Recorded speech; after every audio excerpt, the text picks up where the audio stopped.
Welcome to our weekly UBC Shepherds broadcast, where we connect UBC flock with those who shepherd them. Today we have the wonderful privilege of having my sister and dear friend, Judy Langat. Judy, why don't you tell us about yourself a little bit? Good afternoon, good evening, good day, good morning, wherever you're watching from. My name is Judy Langat. I am a Sunday school teacher here at Upendo and also the Plano Home Life Group leader. I'm the eldest sibling of 6. I grew up in Kenya, so that's all about me. Awesome. So today we are going to talk about the really interesting subject of verbal and emotional abuse. Yes. And this is something that is really dear and near to your heart. Yes. Why? For the longest time, I believe I've always wanted to be a spokesperson for those who don't have voices. Maybe that's why I'm very comfortable with children, because I can always speak with children and, interact with them and express what the children are expressing. But then also how I grew up. My home was a safe haven, and I didn't know that until I started looking back and seeing how we always had people at my house. And I didn't know that some of them was because they were running away from something. So I believe that's where my speak up, because my mom used to say you have to speak up for those who don't have voices. Yeah. So I think, and we also did the Outcast series, yes. And that, that's how I came to Pastor Dennis and say, hey, we gotta talk about something. Yeah. So what is emotional abuse? Emotional abuse. Emotional abuse is when I yell at you. That's the obvious. That's what we know. But also there are the subtle ways that I can emotionally abuse you. I can withdraw my love from you. I can ignore you when you talk to me. There's so many, it has so many faces. Let's put it that way. Mm-hmm. Yes. So if I'm being emotionally abused, or somebody that is watching us mm-hmm. is wondering, am I being abused, or am I being paranoid? Or how do you know that you've passed just from being, buddy-buddy with someone that is making fun of you mm-hmm. to cross the threshold of now I'm being abused? If at any point in time you are questioning the relationship, is this normal? If it's not normal to you, you probably are being abused. Mm-hmm. Yes. So how does that specifically look? It comes in different ways. Like I said, it can be, there's verbal, there's physical, but most of the time it's subtle and it's with time. I can start by, just telling you something, and then I say, I'm kidding. If you ask me, why did you say that? Mm-hmm. And then I'll say, I was just kidding. But then I'll do it again. And the more confidence I gain because you're not doing something, I will continue because you're allowing me to do it. Yeah, without you knowing that you're allowing me to do it. Yeah. Yes. All right. Well, how about stalking? Is stalking a form of course. Emotional abuse? It is not emotional. It is emotional to the person that's being stalked. Yeah. That is if you know you're being stalked. Yeah. And when we come back to, the physical and emotional, there's so many different kinds of abuses. But most of them will lead to somebody being emotionally abused. The physical, we know, I hit you, I punch you, I do something to you. Yeah. But with the emotional one, I am intentionally chipping into your self-confidence. Mm-hmm. And I am intentionally doing something or trying to control you in such a way that you're not even noticing. By the time you get to where you're questioning yourself, you're asking yourself, how did I get here? Yeah. Yes. So talk about... So there's 2 people in a relationship. Mm-hmm. The guy is constantly pestering the lady. Mm-hmm. The lady say, leave me alone. Mm-hmm. Don't come to my house. Mm-hmm. Don't spy on me. Mm-hmm. Don't ask my friends about me. Mm-hmm. And the guy is thinking, man, when ladies say no, they mean yes. How do you help that lady to actually tell this guy that my no means no? Stop stalking me. Stop spying on me. No means no. And if it gets to the point where you don't feel safe, report it to the authorities. Do not be afraid. Always seek help. There are many times, and I believe maybe because of where we've grown up, We may be scared. People have many reasons as to why they don't speak up.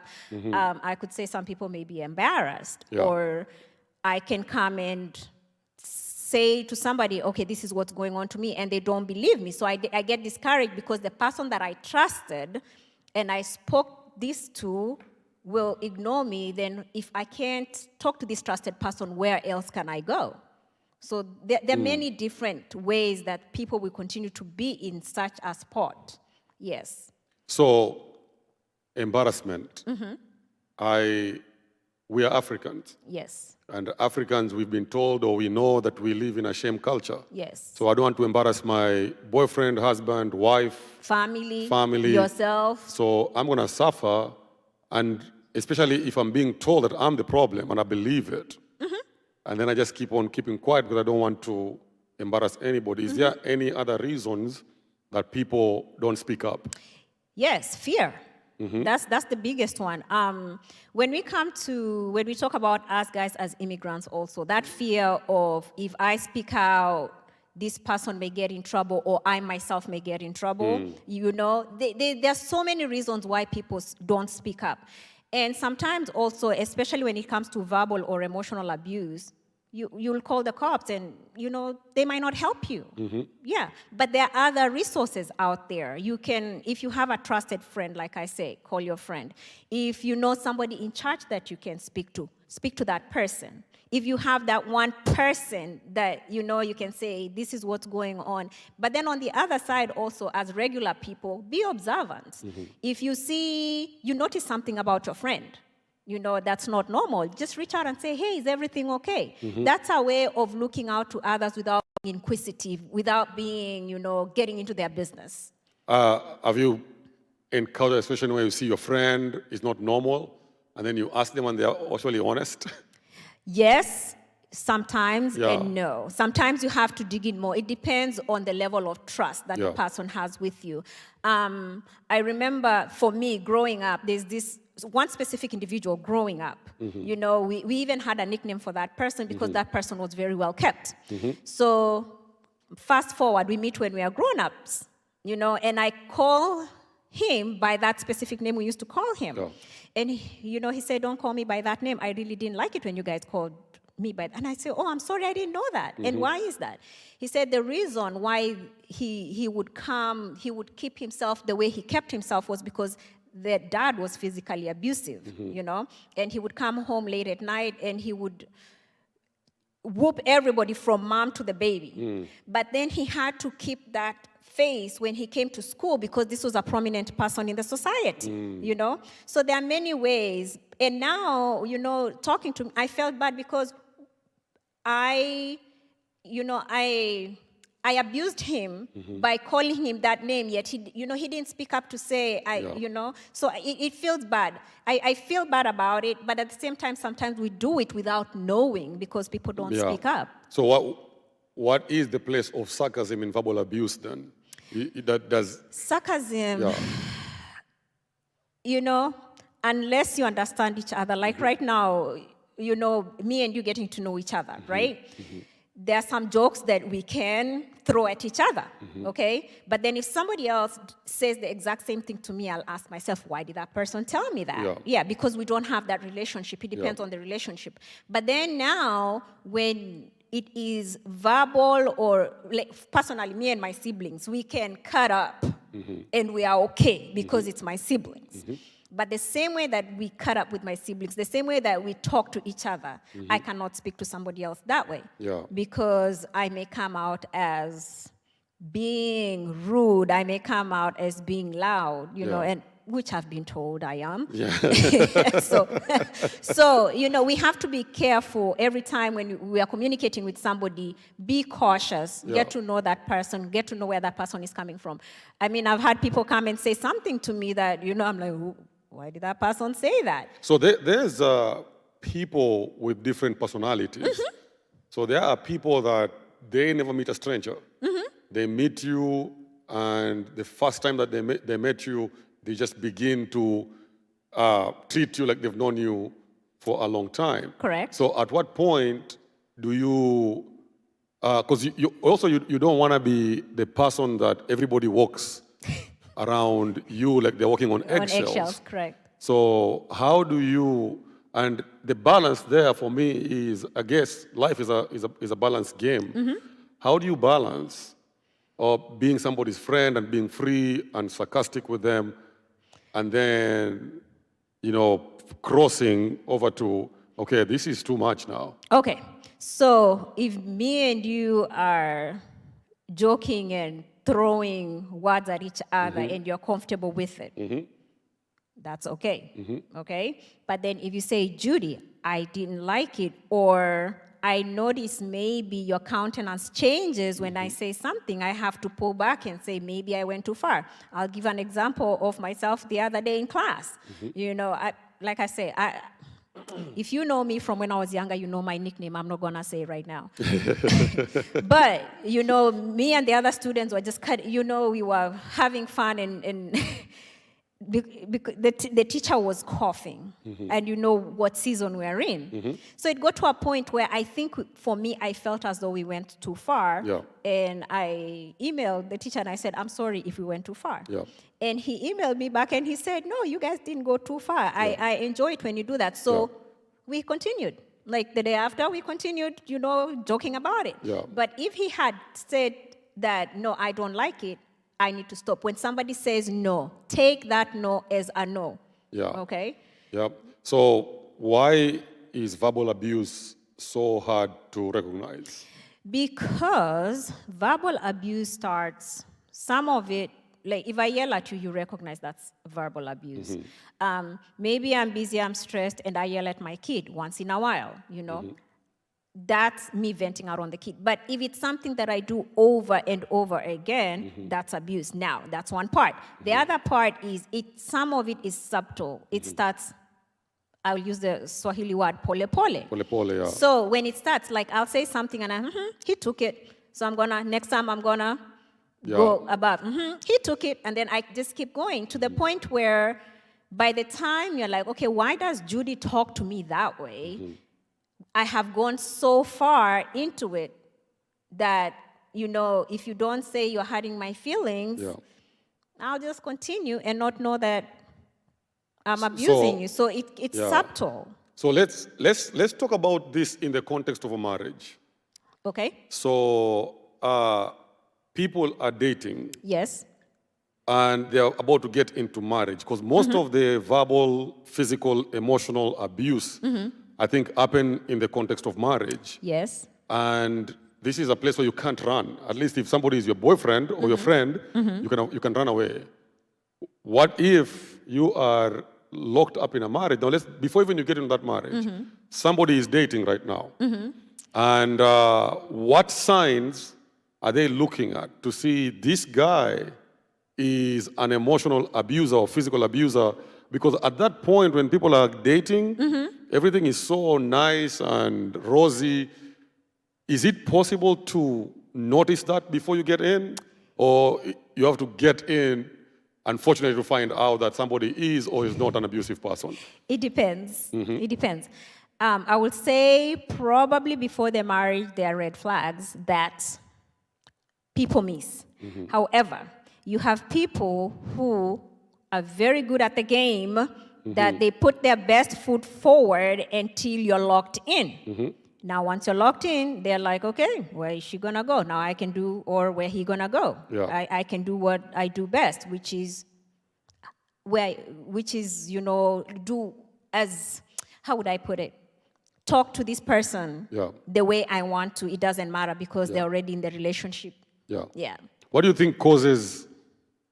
Because I'm assuming, I know that women abuse men. Yes. But that is not the norm. The norm is men abusing women. Why do you think they do that, especially in the context of marriage? In the context of marriage, and this one I'm speaking based on my culture as well. Okay. Growing up, we are told that women are there to be seen and not to be hard. Okay. And then once you get into the marriage, when you're being talked to and being advised, most of the time you're being told, oh, unavumilia kwenye ndoa. Okay. So that is when both people are emotionally stable or mature, okay? Now, there are times when you meet people who are emotionally damaged, you know? So you can't put that relationship in the same, it's like comparing apples and oranges. Yeah, they're both fruits, yes, but these are apples and these are oranges. Yeah. So that's a very deep topic. Yeah. Yeah. So, because I'm thinking most of the, especially here, you have gone to school, you have gotten your degree, you are in America, you came here by yourself, you meet this guy, and they want to take care of you, but you've been taking care of yourself. Right. And so they think from back home that my work as a husband is to take care of this lady. The lady now doesn't, I'm not a kid to be taken care of. So let me ask a question. I'm sorry to cut you off. Yeah. You have to define to me what is taken care of. Yeah. Yes. And it's just one of those things that we say. That's a good question, you know. We just say it and we hope that you're going to understand that you're there to be taken care of, whatever that means. Right. You know. And I think, might it be possible that when a man feels that you are on the same playing ground or playing level field, and so they want to be manly, Okay. so they want to show you that they are a man by either bringing you down or sometimes they're physically beating you or abusing you because it makes them feel like they're a man. Is that a fair statement to say?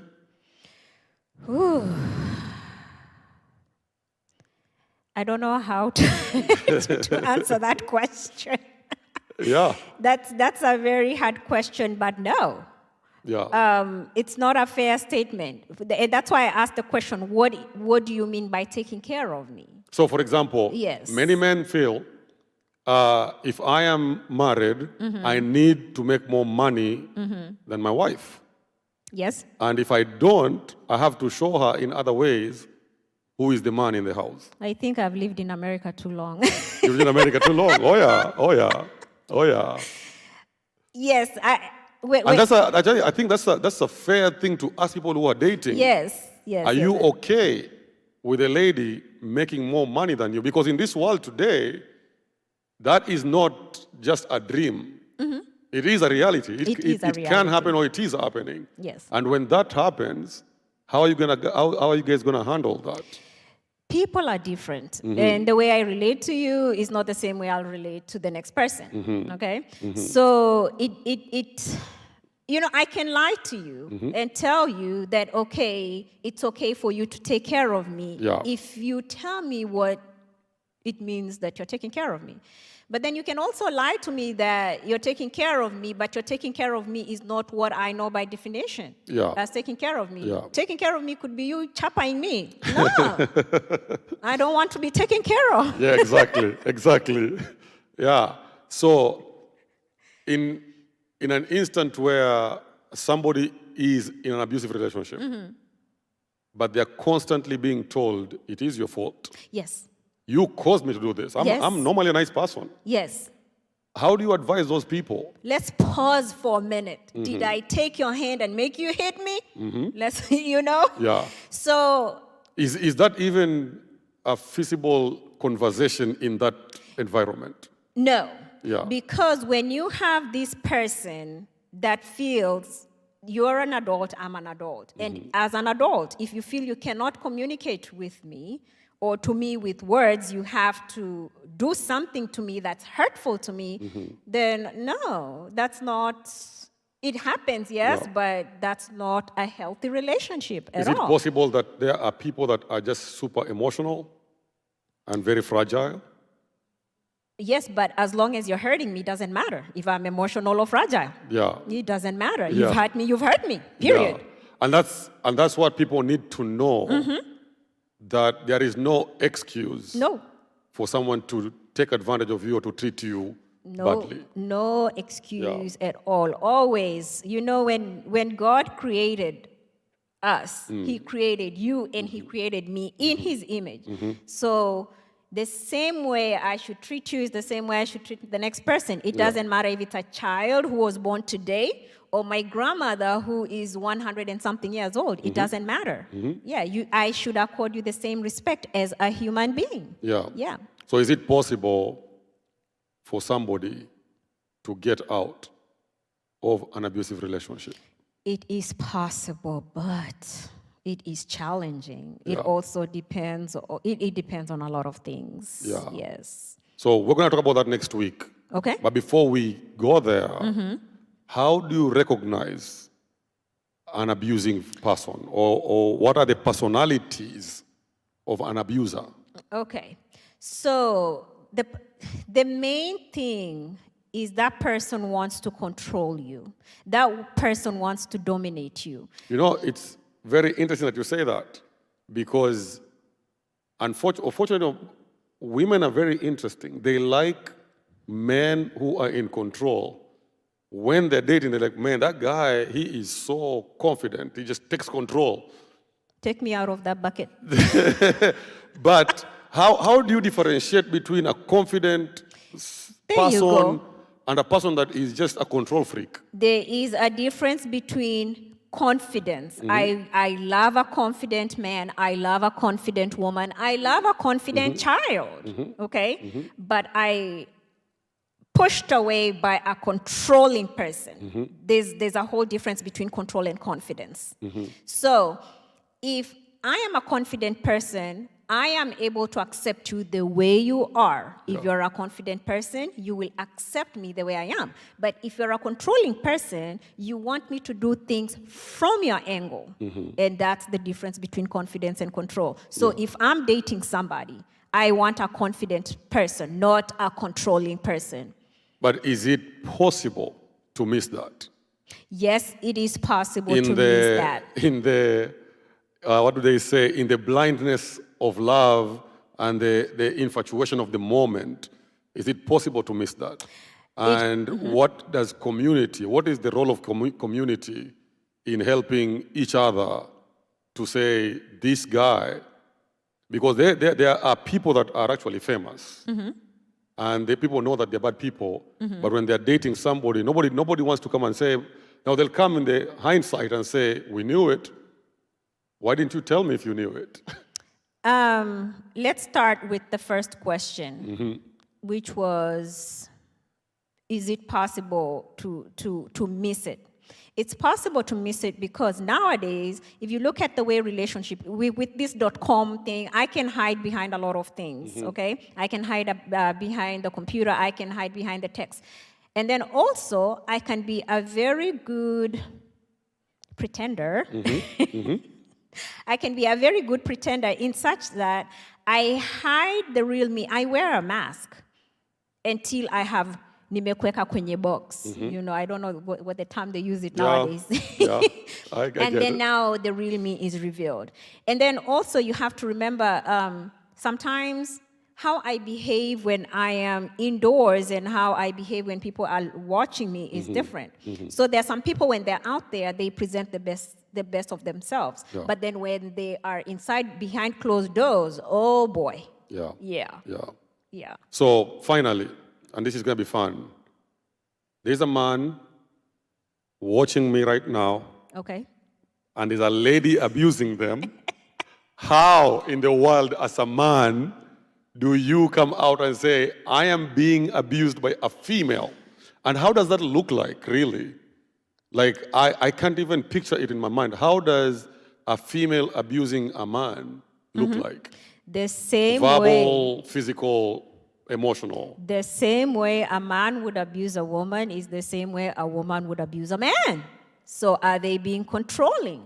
Are they being dominating? Are they, you know, one of the things I think mostly with ladies is giving the silent treatment, you know.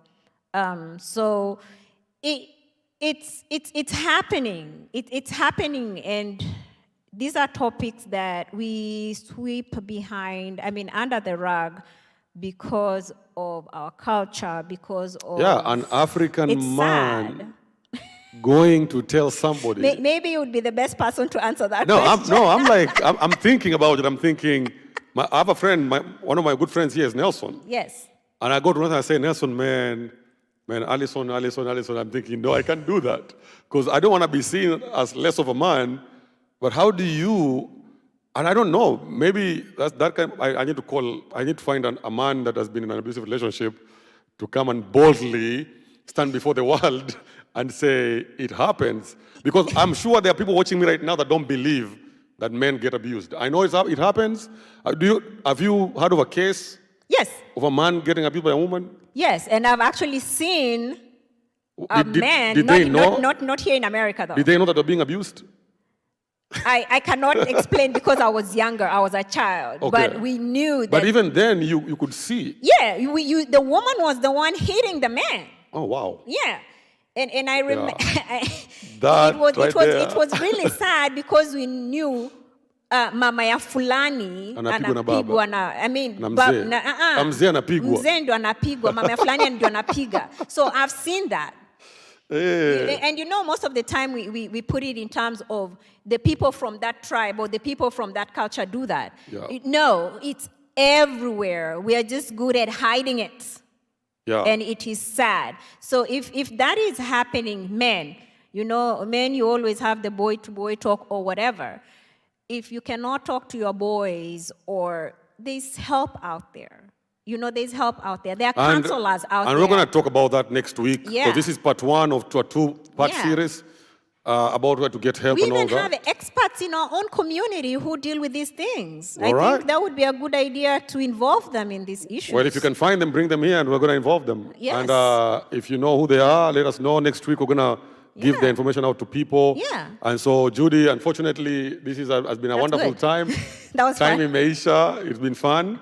Thank you for coming, and I'm looking forward to doing this again next week. Guys, listen. Emotional, verbal, and physical abuse is a real thing. Yes. And so we want to, by the way, do not get ideas that this has been a comprehensive handling of this subject. No.